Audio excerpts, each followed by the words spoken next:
Hello বন্ধুরা, welcome back to my YouTube channel. আশা করি সবাই ভালো আছো। আমিও খুব ভালো আছি। যে সকাল সকাল উঠে দেখো আমার কত কিছু করা লাগে। প্রথমে আমার শাশুড়ি শ্বশুরকে খেতে দিয়ে আসছি। ওনারা অনেক বৃদ্ধ, ওনাদের 110-এর বেশি বয়স আমার শ্বশুরের, আর শাশুড়ির 95 বছর। ওনাদের আমি একদিন ভিডিও করে দেখাবো তোমাদের সবাইকে।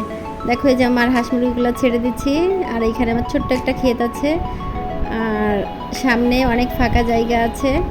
আমি ওইখানে এখন আমার ছাগলটিকে নিয়ে যাব, নিয়ে যেয়ে এখানে বাঁধে রেখে আসবো, ঘাস খাবে। ওকে আমি দিন ভরে বেঁধেই রাখি, ছেড়ে দিলে অনেক অনেক জায়গায় চলে যায়, এই জন্য খুঁজতে হয়, এই জন্য আমি বেঁধে রাখি। আর এখানে আমার অনেকগুলো সবজি গাছ আছে, অনেক ধরনের সবজি ধরছে এখানে। আমার সবজি কিনে খাওয়া লাগে না। আজ আমি লাউয়ের পাতা ভর্তা করব, এই জন্য আমি গাছ থেকে সকাল সকাল এসে লাউয়ের পাতা ছিঁড়ে নিয়ে যাচ্ছি।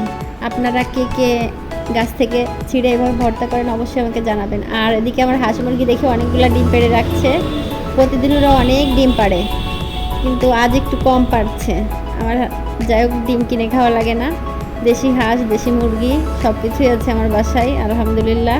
এই যে আমার এদিকে লাউয়ের পাতাটা একদম এই যে আমি সেদ্ধ করে নিলাম। নেওয়ার পরে এখন আমি এই যে পাটায় অল্প একটু রসুন, একটু জিরা, কালো জিরা আর একটু এমনি জিরা, এগুলো দিয়ে আর একটু মরিচ দিয়ে সুন্দর করে বেটে নেব। নেওয়ার পরে তারপরে ওই পাতাটাও আমি এইভাবে করে বেটে নেব। আমার চ্যানেলটি যদি আপনাদের ভালো লাগে অবশ্যই আমাকে একটা লাইক কমেন্ট করে আমার পাশে থাকবেন।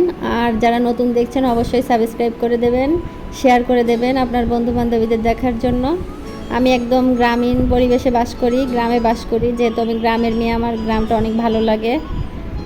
আর এখানে আমার বাচ্চারা অনেক সময় শাক খেতে চায় না, তা আমি এইভাবে ওদেরকে শাকটা রান্না করে খাওয়াই। আর আমার বাসার পাশে বড় রাস্তা, প্রতিদিন ভাই প্রচুর পরিমাণে গাড়ি যায়, আর শব্দ, প্রচুর শব্দ হয়। আর এদিকে একটু কাঁচা পেঁয়াজ আর একটু সরিষার তেল দিয়ে ব্যাস আমি মাখিয়ে নেব। তৈরি হয়ে গেল আমার মজাদার লাউয়ের পাতার ভর্তা। আশা করি আপনাদের ভিডিওটা ভালো লেগেছে। যদি ভালো লাগে অবশ্যই বেশি বেশি করে লাইক কমেন্ট শেয়ার করে দেবেন। আর আপনারা একবার হলেও বাসায় ট্রাই করে দেখবেন, আসলে অনেক টেস্ট লাগে এভাবে খেতে। বাচ্চারা যেহেতু খেতে চায় না, আপনারা এভাবে তৈরি করে খাওয়াতে পারেন। বাই, আজ এই পর্যন্ত।